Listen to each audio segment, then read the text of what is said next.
ગિરનારની તળેટીમાં ભવનાથ મહાદેવનું પ્રાચીન મંદિર છે। પ્રતિવર્ષ અહીં પરંપરાગત રીતે 5 દિવસનો મેળો યોજાય છે। દેશભરના નાગા સાધુઓ અને સંતો મહંતો ઉપરાંત લાખોની સંખ્યામાં શ્રદ્ધાળુઓ આ મેળામાં ઉમટે છે। ત્યારે આ દિવસો દરમિયાન ભવનાથ મંદિરમાં શિવજીની પૂજા અર્ચનાનું મહત્વ વધી જાય છે। દિવસમાં 3 વખત શિવજીને વિવિધ શૃંગાર સાથે શણગારાય છે। મહામૃત્યુંજય મંત્રોના જાપ સાથે વિવિધ પ્રકારની પૂજા અને વિવિધ દ્રવ્યોથી અભિષેક કરાય છે। શિવરાત્રીની મધ્યરાત્રિએ નાગા સાધુઓ વિશેષ પૂજા કરી મહાઆરતી કરે છે।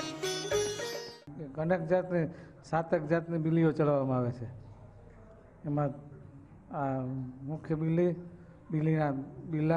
બીલાનો રસ એ બધો પૂજા પાઠ સવારથી લઈ અને રાત્રિના છેલ્લા પ્રહરે ભગવાન પોતે નીચે પાતાળમાંથી આવી અને અહીંયા પોતાના અંશરૂપ જે સ્થાપિત લિંગ છે એમાં પ્રગટ થાય છે અને સાધુ સંતો પ્રવેશ સહિત આવીને અહીંયા મરઘીકુંડમાં સ્નાન કરી અને ત્યારબાદ ભગવાનની પૂજા કરી અને રાત્રિના 12 છેલ્લા પ્રહરે આ મેળો સમાપ્ત થાય છે।